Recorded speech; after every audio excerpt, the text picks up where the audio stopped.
Welcome back. Now in this video we are going to talk a little bit about picture-in-picture videos, and you notice that the only video that's in the canvas and on the timeline is actually a portrait talking head video. Now we can actually import any other video into this project that we want, and all we'd have to do is to go to File and the Import command and look for other media. We can also look for recent Camtasia recordings.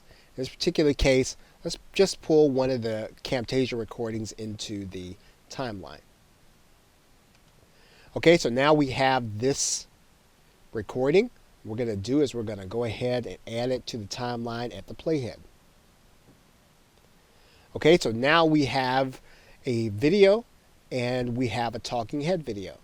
So what you're going to notice right away is that the talking head video seems to have disappeared. But as you can see, it's really on the bottom of two tracks, neither of which are opaque or either of which are invisible.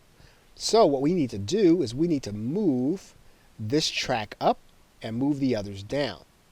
Right? And we can do that very easily just by changing the order of some of the tracks. Digital marketers and entrepreneurs, many of whom use systems like Facebook Live and YouTube, are looking for ways to be more connected. And one of the ways that they're doing that is by making sure that they are in their videos. But the other thing that they're doing, they're coming back to this medium but with no background. And so you may be wondering how people are doing that. So how are they appearing as if they are literally on top of the screen? One of the first things you actually just did, you just made sure that your talking head video was on top of the timeline. Right now we do not have a green screen, but if we did, all we really need to do is we need to take care of that color.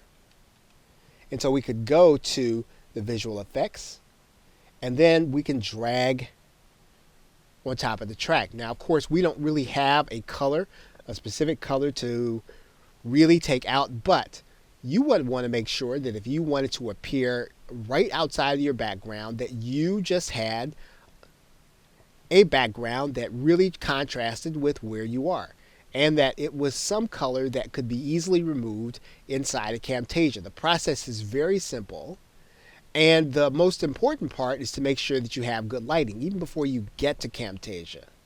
And when you do that successfully, what you're going to be able to do is you're going to be able to do things with hotspots that previously you may have been unable to do.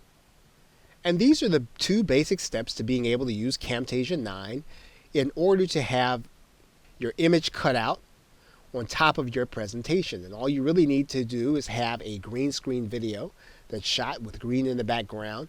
You're going to remove that with the Remove a Color tool. And then you're just going to make sure that the video is on top of the videos. Okay, so with that, thanks, and I will see you in another video.